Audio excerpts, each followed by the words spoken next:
नमस्ते। जी हाँ, आज मैंने और शूट की है, साड़ी है। डिटेल्स आप और वीडियोस जो देखेंगे कंटेंट में, उसमें आपको मिल जाएगा। आज मैं आई हूँ यहाँ इस प्लेटफॉर्म में आप लोगों से कुछ बातें करने के लिए। बातें इन द सेंस, बहुत लोगों की क्वेरी है।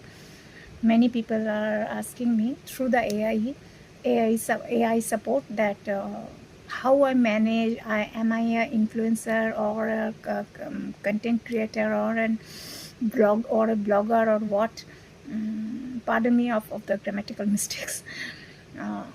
मैं वो बोलना चाहती हूँ क्योंकि हिंदी में बोलना ज़रूरी है, क्योंकि मेजॉरिटी इंग्लिश समझते नहीं हैं। तो in that case I always feel comfortable speaking in English compared to any other language, but since it's a mass appeal, so I need to speak in Hindi. Hindi सबको समझ में आती है। तो मैं बोलना चाहती हूँ कि मैं खुद को कुछ भी नहीं समझती। जी हाँ, मैं खुद को मैं इन्फ्लुएंसर बोलिए, ब्लॉगर बोलिए, कंटेंट क्रिएटर बोलिए, मैं ऐसा कुछ, मतलब ये जो सोशल मीडिया प्लेटफॉर्म में जो सब वर्ड्स है, मैं इनके बारे में ज़्यादा से ज़्यादा जानकारी रखती भी नहीं हूँ और इसकी समझ मुझे ज़्यादा नहीं है। मैं बस अपना काम कर रही हूँ। और जहाँ तक मैं बोलूँ कि मैं एक फ़ैशन मॉडल हूँ, एक्सपीरियंस फ़ैशन मॉडल हूँ। 14 साल की उम्र से, when I was in class 8, 14 साल की उम्र से मैं काम कर रही हूँ। इस फील्ड में मैंने स्टेप इन किया था। एक मेरी दोस्त स्कूल में थी, तो उसने मुझे बोला था कि तेरा इतना लॉन्ग हेयर है तो मॉडलिंग क्यों नहीं करती। तो वो जो कीड़ा है उसने डाला था, उसी वजह से मेरी माँ बहुत नाराज़ रहती थी उससे, लेकिन मेरी उससे बहुत अच्छी दोस्ती है। But recently I had about the accident life, so मैं उनका नाम नहीं लेना चाहती। उनके साथ मेरा अच्छे बचपन से लेके अभी तक अच्छी दोस्ती है, तो मैं उनका नाम नहीं लेना चाहती। तो वो तो मेरे से ज़्यादा भी खूबसूरत है और बहुत अमीर घर से लड़की है। तो मैं कहना चाहती हूँ कि मेरा ऐसे ही मुझे सजने संवरने का बहुत शौक़ था, तो इस वजह से मैं इस प्लेटफॉर्म में आ सकी हूँ। और मैंने proper grooming training, certificate holding from the affiliated institutes मैंने की है। तो वही लेके मैं आज इस प्लेटफॉर्म में काम कर रही हूँ। उम्मीद बहुत कुछ है, लेकिन उम्मीद से बढ़ के और एक चीज़ होती है, जो है लक। और अगर मेरा लक फेवर कर दे तो मैं बहुत पैसे कमा सकती हूँ, अगर नहीं करेगा तो कुछ भी नहीं कमा सकती। मैं और एक बात बोलना चाहती हूँ कि ये जो प्लेटफॉर्म है, ये इन्फ्लुएंसर जो खुद को मैं इन्फ्लुएंसर बोलते हैं, वो बहुत रॉन्ग गाइड करते हैं, बहुत ज़्यादा रॉन्ग गाइड करते हैं सोसाइटी को। जो ब्लॉगर है वो भी बहुत रॉन्ग गाइड, मतलब फूड ब्लॉगर्स लोग बहुत, मतलब पैसे लेके कुछ भी बोल सकते। तो मेरा कोई पेड प्रमोशन नहीं है, मेरा किसी से मैंने साड़ी उधार नहीं लिया है, कुछ भी नहीं लिया। मैं अपने बलबूते पे जो मैं कर सकती हूँ मैं वो करती हूँ। जो गलत है मैं वो प्लेटफॉर्म में आके बोलती हूँ, जो सही है वो भी मैं बोल देती हूँ। सो आई डोंट नो आप लोग क्या मुझे समझते हैं कि एम आई एन इन्फ्लुएंसर और एम आई ब्लॉगर और कंटेंट क्रिएटर, ऐसा कुछ नहीं है। मैंने जो इतने साल तक सीखा है, मैं जो काम करती थी पहले गुजरात कैटलॉग शूट्स में जो करती थी, मैं 3 ब्यूटी पेजेंट भी जीत चुकी हूँ। तो सभी कैलकाटा से ही मुझे दिया गया है, तो उसी को मैं अभी लेके चल रही हूँ। लेकिन एक बात है कि इस बीच मैं, आप लोग सोचेंगे कि मैं ब्रांड प्रमोशन क्यों नहीं करती, क्या मेरे पास काम नहीं है? दी नहीं, टचवुड मेरे पास बहुत काम के ऑफ़र्स है। ये 10 नवंबर को और एक शूट का ऑफ़र आया है, 1.5 लाख का शूट का ऑफ़र आया है। लेकिन अभी जो मेरे कंडीशन है, छोटी से बता दे दो, I am going through a multi organelle dysfunction. Multi-organal dysfunction. Together with, I have lots of other diseases, such as I am going through cancer in the second stage of my ovaries. I have aorta replacement of heart. I have a brain. I had a brain tumor 2016. So बहुत सारे surgeries मेरे हुए। अचानक से मुझे अचानक से very frequently मुझे हॉस्पिटल्स में या नर्सिंग में एडमिट होना पड़ता है। 2022, when my mother passed away, I went through a cerebral paralytic attack, जिसकी वजह से मेरा लेफ़्ट साइड 100% कभी ठीक नहीं होता है, पैरालिटिक अटैक, तो मेरा ठीक नहीं हुआ। आप लोग जो देखते हैं उसके पीछे मेरी बहुत से रीज़निंग है और बहुत जोश लेके मैं काम करती हूँ। लेकिन डेली लाइफ में जो मुझे जानते हैं, मेरे जो नेबर्स हैं, मुझे जो फिज़िकली मतलब परमानेंटली जो जानते हैं, मेरे दोस्त लोग, मेरे कॉलेज फ्रेंड्स, वो लोग जानते हैं कि मैं कितनी बीमार रहती हूँ, लेकिन बीमार रहती हूँ और दवाई खाने के लिए पैसे की ज़रूरत है, और पैसा कब कहाँ से आएगा, आपको काम करना पड़ेगा। तो मैंने ये प्लेटफॉर्म चूज़ किया है इसलिए क्योंकि मैं अपने मुताबिक, अपने टाइमिंग, अपने कंफर्ट जोन के मुताबिक, यहाँ मुझे बाहर नहीं निकलना पड़ेगा। धूल मिट्टी से मुझे एलर्जी है, I am problem of dust allergy, मतलब बाहर जाने से पहले मुझे एलेक्ट्रल लेना पड़ता है 180। तो इतने सारे दवाई, पम्प्स, इनहेलर पम्प, या I have an bronchial asthma. 12 साल उम्र तक तो बहुत ज़्यादा मुझे था, उसके बाद से भी अभी है, तो इसलिए मुझे पंप रखना पड़ता है, मिनी सिलेंडर रखना पड़ता है, बहुत सारे होम्योपैथी की मेडिसिन से मेरे ब्रीदिंग इश्यूज़ को लेके वो सब रखना पड़ता है। तो इतने सारे झमेले के साथ मैं काम कर रही हूँ क्योंकि मैं अपने आप को बीमार दिखाना नहीं चाहती। आप लोग बोलेंगे आपको इतने सारी बीमारी देख के तो पता नहीं चलता, ये भगवान का अभिशाप बोली या भगवान का आशीर्वाद बोली, मुझे मालूम नहीं है, लेकिन ये आप नहीं, जो मुझे पर्सनल ग्राउंड पे भी जानते हैं, वो लोग भी यही बोलते हैं कि तुम्हें देख के कोई नहीं बोल सकता कि तुम्हें इतनी बीमारी है। It's just that I carry my self that way. मैं अपने आप को बेचारी अबला नारी नहीं बोलना चाहती हूँ। किसी की सिंपैथी से मेरा घर नहीं चलेगा। सिंपैथी लोग दे देंगे, लेकिन सिंपैथी से संपत्ति तो नहीं आएगा। तो घर चलाने के लिए, प्रॉपर्टी केसेस लड़ने के लिए, सबके लिए, ज़िंदगी में सबके लिए पैसे की ज़रूरत है।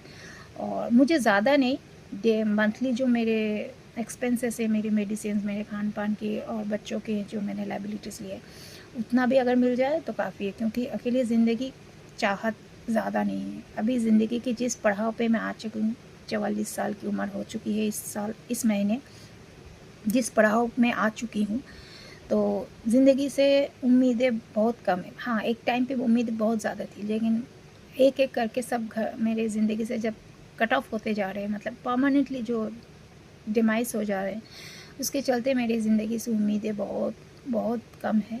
बस जीने के लिए जितना पैसा चाहिए, जितना होता है, और अभी जो एक्सपेंसिव मार्केट हो गया है, जितना भी हम टारगेट करें, हम एक बजट बना के चलते हैं। हम मिडिल क्लास फैमिली है, बजट बना के चलते हैं, लेकिन आज जो बजट बना रहे, अगले महीने वो बजट हिल जा रहा है।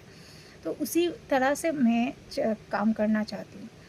हाँ, मैं ये इस प्लेटफॉर्म में अगर काम नहीं करती, लेकिन वो मैंने कहा ना कि मैं किसी को कमिटमेंट दे के, मैं किसी का पैसा मैं डुबाना नहीं चाहते। अभी मेरे पास बहुत सारे काम के ऑफ़र्स है, लेकिन मुझे वहाँ जो एफ़ोर्ट देना पड़ेगा, उसका मैं 50% एफ़ोर्ट यहाँ दे रही हूँ, क्योंकि मैं अपने घर में शूट कर रही हूँ, अपने कंफर्ट ज़ोन पे। करते-करते मैं पानी पी रही हूँ, करते-करते मैं फ्रूट जूस पी रही हूँ, ककड़ी खा रही हूँ, ये चलता रहता है। लेकिन जब मैं दूसरे यूनिट में दूसरों के साथ, दूसरे के मुताबिक मैं काम जब करूँगी, तब मेरी मनमर्ज़ी कम होगी। मेरी मन वो नहीं सुनना चाहिए कि मेरी अभी तबीयत खराब है, ये मेरा सर चकरा रहा है, कि मुझे अभी ये मेडिसिन की ज़रूरत, मुझे वॉमिटिंग टेंडेंसी आ रहा है, कि मुझे अभी ज़ोफ़र चाहिए। ऐसा कुछ सुनना नहीं चाहते। तो और एक प्रश्न था कि मैं कैसे सबको, घर के साथ मैं शूटिंग को कैसे मैनेज करती हूँ।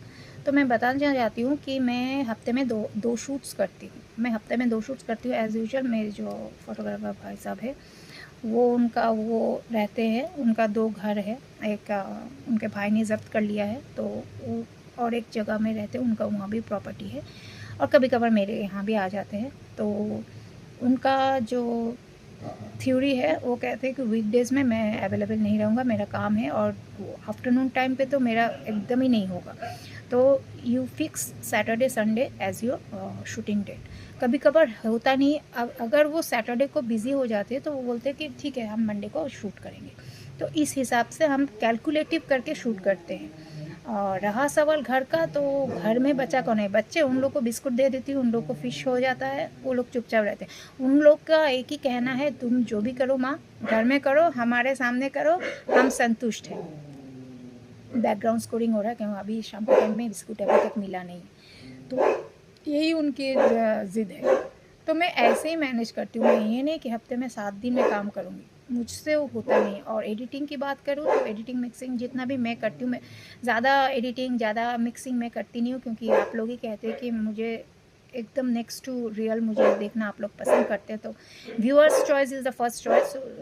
तो आप लोगों के लिए मैं काम करती हूँ। आप लोग अगर रेसिप्रोकेट नहीं करेंगे, पॉजिटिव वाइब्स नहीं देंगे, तो मैं बूस्ट नहीं मुझे मिलेगा अच्छे अच्छे काम करने का। तो आप लोग जो बूस्ट दे रहे हैं तो उस हिसाब से मैं काम करती हूँ। तो एडिटिंग में ज़्यादातर वो रात को ही बैठ के करती हूँ, 3 साढ़े 3 बजे 4 बजे तक हो जाए, क्योंकि 4 बजे मैंने पहले भी कहा, एक मेडिसिन टाइम होता है मेरा 4 बजे, एक हार्मोन का मेडिसिन मुझे लेना पड़ता है, उसके बाद ही मैं सोती हूँ। अगर वो हार्मोन का मेडिसिन ना मिले तो वो जर्मन का मेडिसिन है, मेरे लोकल दुकानदार को बोल के रखना पड़ता है। तो वो मेडिसिन अगर मैं ना खाऊँ तो मैं बिस्तर से भी उठ नहीं पाऊँगी। तो is that way I make my schedule balanced. ये कुछ नहीं है, मैं कोई पर्टिकुलर प्लान्स चॉक आउट करके नहीं करती हूँ। I need to shoot today, it just happens, but yes, I am dependent on the cameraman because he has his own work field, he has his own priorities on his life. तो वो अपने priorities को सब कुछ समेट के उसके बाद मेरे यहाँ आते हैं, मेरा टाइम देते हैं। और मेरे यहाँ ऐसे भी अगर नॉर्मल आते हैं तो ये बात नहीं है कि वो सारा दिन मेरे शूट में बिजी रहेंगे, नहीं, नॉट दैट वे। वो मेरी दवाई लेके मैं बाहर बिल्कुल भी नहीं निकलती हूँ, तो मेरे दवाई मेरे जो है, और अभी जो डिजिटल दुनिया का ज़माना हो गया तो घर डोर स्टेप में फ़िश वगैरह सब मिल जाता है, तो उसमें मुझे कोई दिक्कत नहीं है, सब घर में आके दे जाते हैं। लेकिन हाँ, जहाँ तक मेडिसिन्स की बात है तो वो आके दे जाते हैं, और टाइम टू टाइम मेडिसिन्स ना मिले तो मुझे दिक्कत होती है। तो आज मैं रखती हूँ, आप लोग बिल्कुल मेरा वीडियो देखिएगा। ये भी एक साड़ी का है वीडियो, लेकिन जब सर्दी बहुत ज़ोरों की आएगी दिसंबर, तब आप लोग साड़ी भूल जाइए। सलवार मतलब एथनिक और वेस्टर्न में फिर मैं स्टेप इन करूँगी। थोड़ा सा मतलब थोड़ा सा एक तड़का भी चाहिए ना। तो देखती हूँ आप लोग का कैसे रिव्यू होता है कि मैं जब वेस्टर्न में आऊँगी। और रहा सर मेरा फिगर का, वो तो ऐसा ही है, उसका कुछ कर नहीं सकती। That is an hormonal issues and highly anaemic. मैंने कहा कि मेरा हीमोग्लोबिन लेवल 3.5 है। और अब कहेंगे ब्लड चढ़ाओ, जी नहीं, मैं बाहर का ब्लड नहीं लेना चाहती। जो नहीं है वो भी अगर हो जाए तो बंटाधार हो जाएगा मेरा। तो मैं रखती हूँ। बैकग्राउंड स्कोरिंग बहुत ज़्यादा हो रहा है, गबलू बहुत ज़्यादा चीख रहा है हबलू को मारने के लिए। बस यही मेरी छोटी सी दुनिया है, और भगवान की कृपा से मैं संतुष्ट हूँ। हाँ, माता पिता की कमी मृत्यु तक खलेगी, लेकिन बस इसी में मैं संतुष्ट हूँ, और यही मेरी ज़िंदगी की आखिरी पड़ाव में मैं ऐसे ही रहना चाहती हूँ। नमस्कार।